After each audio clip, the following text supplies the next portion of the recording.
Hi guys! Welcome to Abby Feedback. Our today's episode is about action research. What is action research all about?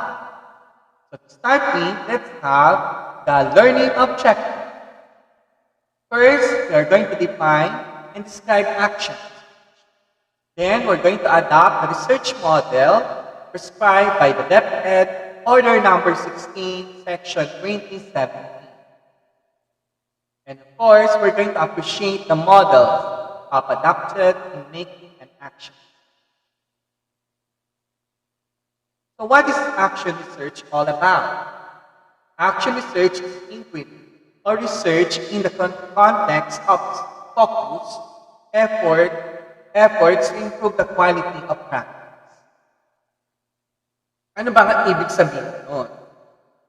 Ibig sabihin, tayo mismo, mga teacher, ito ay para sa mga teachers, by the way. So, para sa mga teachers o iba pa mga researchers na gumagawa ng action research, ito ay sa mismong paligid nyo, sa practice nyo, sa sariling practice nyo. No? So, kasi i-improve natin kung ano yung nakagawian natin kalakaran, nakagawian natin klase ng pagtuturo, nakagawian natin mga experiences. So, i-improve natin. Kasi for sure, lahat naman tayo, meron tayong mga nakikita mga problems na na-encounter natin sa ating mga paligid. Lalong-lalo na sa loob ng classroom. Okay? So, yun yung isa. It is typically designed and conducted by practitioners who analyze data to improve their own practice. So, ibig sabihin na nun, mismo tayo mga practitioner, ang mag-a-analyze kung ano ba talaga yung problema natin. Ano ba yung mga dapat natin i-improve? Diba? Wala nang iba pa. Kasi ikaw ang nakakakita at nakaka-experience yan araw-araw. Every now and then, nakikita mo yan. Na-experience natin yan. Nakaramdaman natin. Diba? Minsan natutuwa tayo pagka na-discover tayo na magandang bagay na na-improve ang mga estudyante. Yun ay research. It is a disciplined process of inquiry conducted by and for those taking action. Of course, we're going to take an action. Kaya nga action research. Once you take an action, then you'll have action research. You do something about improve a certain practice that is within the place, then it could be an action research. So, kasi nga, tayo mismo ang magbibigay ng aksyon. Tayo ang magbibigay ng complete implementation ng ating intervention. Bawat teacher kasi ngayon, lalo-lalo sa public, sa Philippines, kapag kami mga pinabagsak, kami bumabagsak. You have to do something about it. You have to make an intervention. Once you make an intervention on it, automatically you can include it as your action research. Because you do an intervention, you make a certain program, you set certain schedules for your students to improve. So that's why it could be under an action research. Because you're taking a consideration on the total improvement of the student, as well as the improvement of your school, diba? So once na nagkakaroon ng pagbabago at pag-improve ang school, at lalong nagiging kilala, nagiging famous dahil ang dami-dami ng mga pinagagawa, then you will be a very successful researcher. So ano pa ba? At saka, another thing, napakagaling mong implementor, diba? The next one is the primary reason for engaging in action research is to assist the actor in improving and or refining his or her action. So, ano ibig sabihin nun? So, tayo mismo ang supporting actor. Supporting actor ng ating ginawang programa. Kasi nakikita natin, at saka dito, immediate interaction. Immediate action agad. Kapag nakita mo na ito ay kailangan improve natin ito. Dito kasi sa action research, iba sa research. Pag sinabi natin kasing action research, nagkakaroon ka agad na madali ang action. Na-action na natin.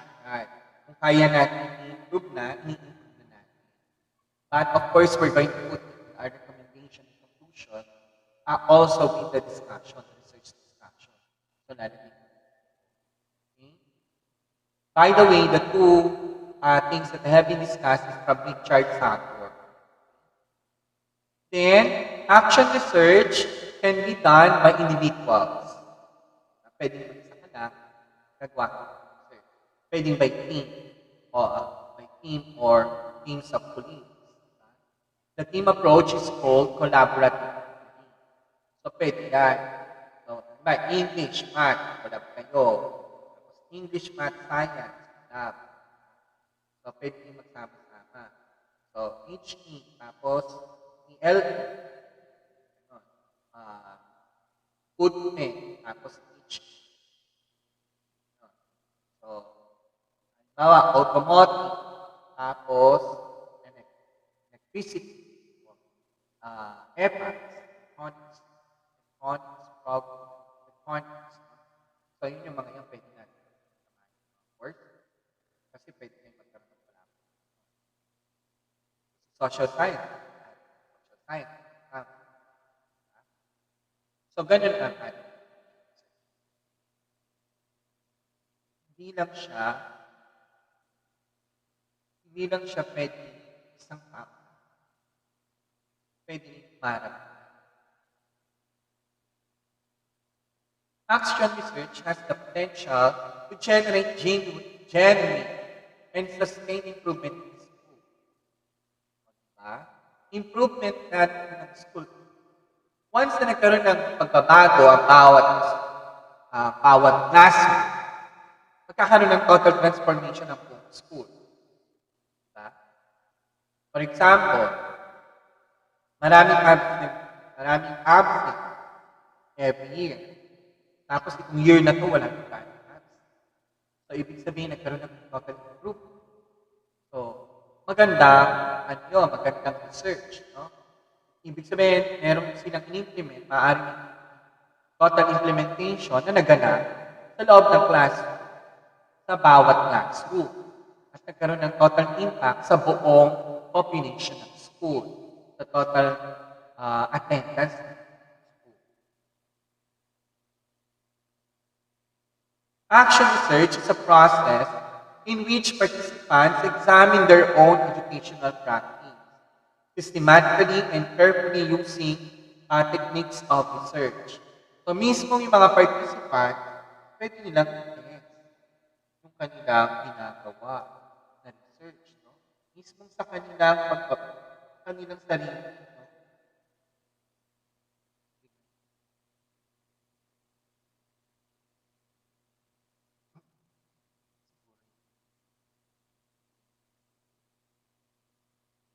Action research is a process in which participants examine their own educational practice, systematically and carefully using the technique of research. So, ano ibig sabihin nun? Ibig sabihin, mismo ang mga participants, nakikita nila yung sarili nilang practice na, ganito pala, mas madali pala ito kapag ka nag-game. Mas madali kami natututo, ma'am, kapag ka nag-games kami. Kasi yung mga tinuturo nyo, mas nagiging interesting kapag tayo nagkakaroon ng mga games sa ating discussion. Ang hirap-hirap ng subject nyo naman, pero kapag kayo na nagtuturo, parang ang dali-dali lang naman. So may mga ganong games. Ang hirap-hirap ng subject ng math, lalo na pag calculus. Calculus! Kaya, so di ba, ang hirap-hirap ng calculus, tapos yung teacher mo, gumawa ng paraan para mas lalong dumali yung subject. So, di ba? So, isa yun. Nararamdaman ng mga estudyante na ang dali-dali yung subject. Pero alam nila yun na mahirap na pero dumali. Diba? So, napaka-gandang accomplishment. Bilang isang researcher, bilang isang teacher, napaka-gandang accomplishment doon para sa akin. Diba? O halimbawa, ang mga estudyante, hindi sila gaano active. Tapos naging active sila. Halimbawa, nalaman mo may mga estudyante ka na hindi marunong bumasa. So, anong gagawin? Siyempre, palihin mo silang tuturuan. Tulad ng nangyari sa amin. Na maalala ko ng year. So, meron ako nakita sa estudyante, hindi talaga marunong magbasa. So, at NNP, tinuruan ko siya ng babasa. So, nakakatuwa kapag lumapit siya sa iyo, sabihin, "Sir, nabasa ko na po ito." Sarap-sarap ng feeling, parang lumalaki yung puso ko sa pakiramdam mo. Na itong batang to dati hindi marunong magbasa, 16 years old na, tapos ikaw, nakuha mo na maturuan siya at magbasa. It's a big accomplishment. So, lalo ngayon, meron tayong mga problema, diba, sa subjects, sa English, math, science. English, reading comprehension, napakababa ng estudyante. So, we have to check the English proficiency. Hindi lang naman ang reading comprehension, diba? Kasi minsan, mga vocabulary words. Alam niyo ba, mga simple English lang, hindi naman ng estudyante sa ngayon. So, kaya dapat we have to do a certain effort para mag-improve to. Then sa math, basic math, hindi pa nila alam. Ang pagpa-fraction, hindi nila alam. Pag-divide, hindi marunong mag-divide ang mga ibang estudyante. Okay? So, ano pa? Sa science, hindi nila ma-appreciate yung science. Bakit? Kasi hindi rin nila naiintindihan kung ano yung ibig sabihin ng term na yun. Minsan may mga term na paulit-ulit na ginagamit, pero akala ng mga teachers, akala natin, naiintindihan nila yun. Diba? So, directly proportional. Ano ibig sabihin ng directly proportional? So, kailangan i-explain ng part ng mababaw. Kasi, ang nangyari, yung tumungtong sila sa level na mataas na level, na kung saan dapat nandun pa sila sa mababa. So, yun yung main goal natin as a teacher, na to improve. Kasi this is also one of your problems na nakikita nyo. Ako kasi talaga, may mga nakikita talaga ako, mga ganitong problema. This is the real scenario that we've been setting with education. So, we have to improve. So, action research is based on present situation. And results is applicable only at the present time. Ano ibig sabihin nun? Ibig sabihin na dapat i-improve natin yung ang gagamitin natin action research, yung pangkasalukuyan. Kasi baka mamaya obsolete na yung mga ginawa ng research. Once na ang inyong research ay obsolete, it's a big no. No! It's a big no. Yeah. X yan. X. Dapat we have to be sensitive na dapat ay timing. May time ka. Dapat alam mo yung tamang timing. Tamang timing ng research.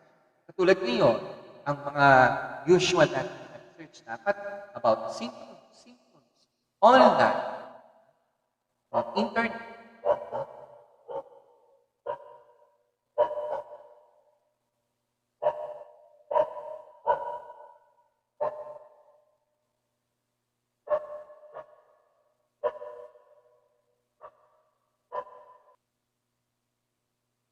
Action research emphasizes more on understanding and solving immediate problems rather than theory building. So, ang action research, guys, hindi tayo nagbubuo ng mga theory dito. Wala tayong pakialam sa mga theory yan. Pero of course, we can also inject art research. Yung mga theory. No? Ang approach, syempre, models, yan. Pwede natin gamitin. So, we usually need immediate action.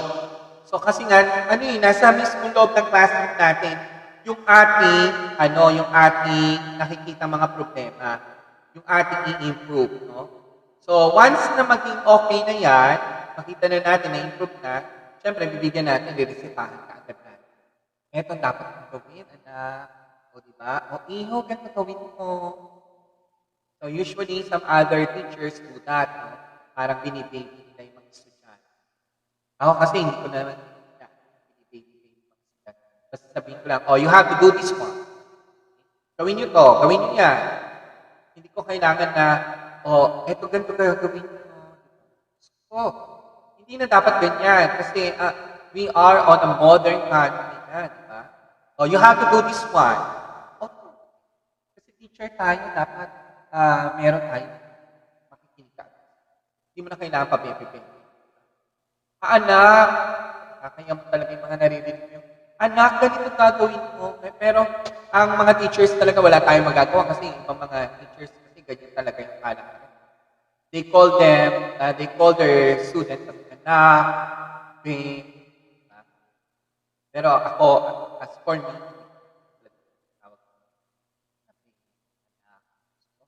kasi you have to be direct to your students.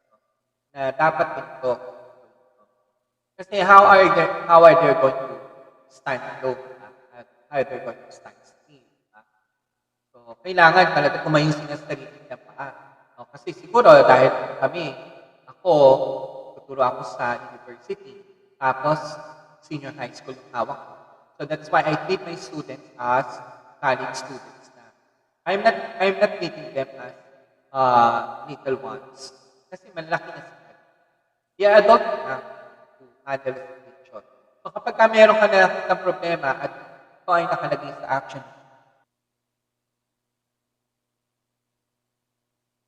so, dapat hindi natin pinapilitan.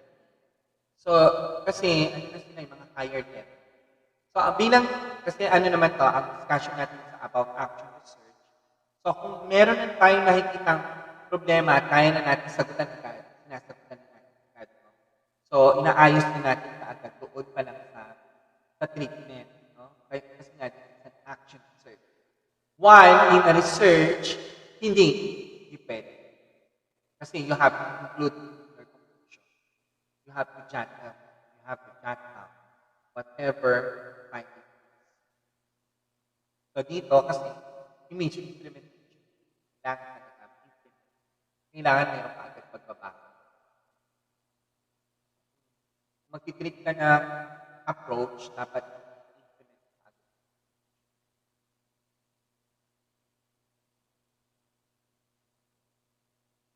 Action research did not use deductive analysis leading to the development of theory. Kasi nga sabi ko nga kanina, di ba? We're not doing action research to develop theories. Kung gusto nyo ng theory building, kumuha ka na qualitative research at saka scientific research. So yun, pwede rin ang quantitative research. Kung talagang experimental gusto mo, gumawa ka. So, yun yung mga Pero action research, it doesn't mean na makakapagbuo ka ng theory dito. Hindi ka makakagawa ng theory dito sa action research. Kasi ang ginagawa mo dito ay action. Kaya nga, action research. You do action. When you research, you do action. That's why action research. Action research did not adopt the theories. We did not adopt, but we read theories. Develop through fundamental research to the solution of a problem. We don't adopt the theories, but we read. We just read. We get an idea, but we don't develop another theory from the previous two. So, we do fundamental solutions. Fundamental, ibig sabihin, basic. Yung madalian lang na solution. Ay baka naman it takes a year para magbabago. Hindi pwede yun. Dapat within a school calendar. Dapat within a school calendar lang ang iyong action. Once it is not within the calendar year, automatically, it is not an action research. Bakit? Kasi maaaring experimental research yan. Maraming nagpapasa ng action research na mali. Bakit? natin masasabing mali. Kasi yung mga pinapasa nila, research. A research is different from action research. Okay? Research is a linear, while action research is not. It is a cycle. Paulit-ulit yan. Pwede yung every year yung action research. Or pwede every another year. So, later, we're going to discuss these action research all about. What's the difference between action? So, now let's compare action research from non-action research. In action research, we can do collaborative. Sa research, doing research on or about people. So, ano lang to, hindi siya yung walang consult from other researchers. Basta kung ano lang yung kanyang research, ano lang yung gusto niyang ipalabas, yun lang. Cyclical, sabi ko nga kanina, cycle lang, cyclical. Diba? So, you'll be having planning, implementation, result, tapos planning again, result. It's just like a loop. Sa research, as action research, practical yan. Practical lang. Kung ano lang nandiyan, yun lang. Kasi ano yan? It takes many years to finish a research. A certain research. So, at saka conclusive, makikita mo kaagad kung ano yung result. Ano mo, masasabi mo na, ito ang possible na nangyari.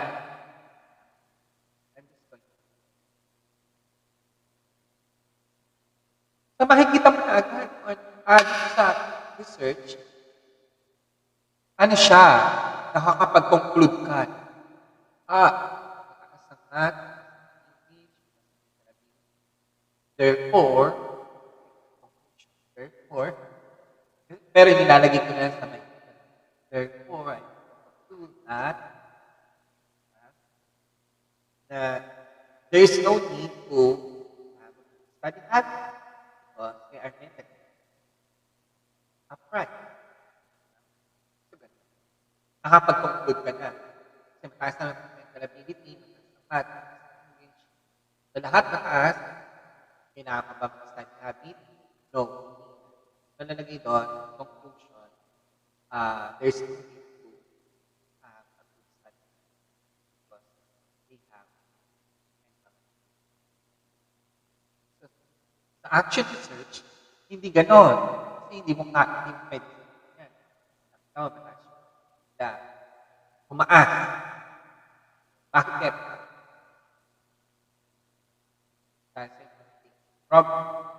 Dahil sa implementation ng program, ano makonclude? Diba wala ka makonclude? Kasi nga, nag-implement ka ng program, tumaas yung program, tumaas yung ano. Kumbaga sa action research kasi, ang mangyayari lang dyan, pag in-implement mo na yan, it's either good or bad research. Diba? With research or lose research. Kasi ano yun?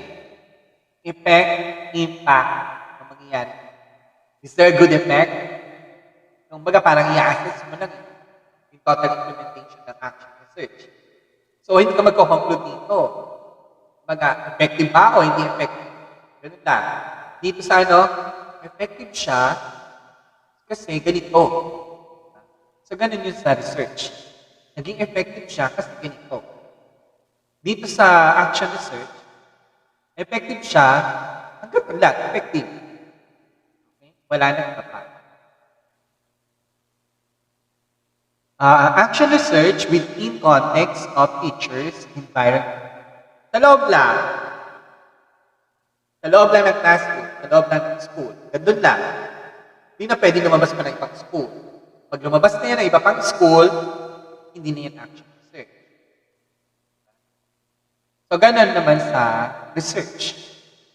generalizing to large population. Home school, another school, another school, another school, another school, another school. So maraming school. So ganun sa research. Pwede dalawang school na. So, yun yung kaibahan ng action research. Dapat matandaan nyo na hanggang dun lang within the classroom or within the school ng action research.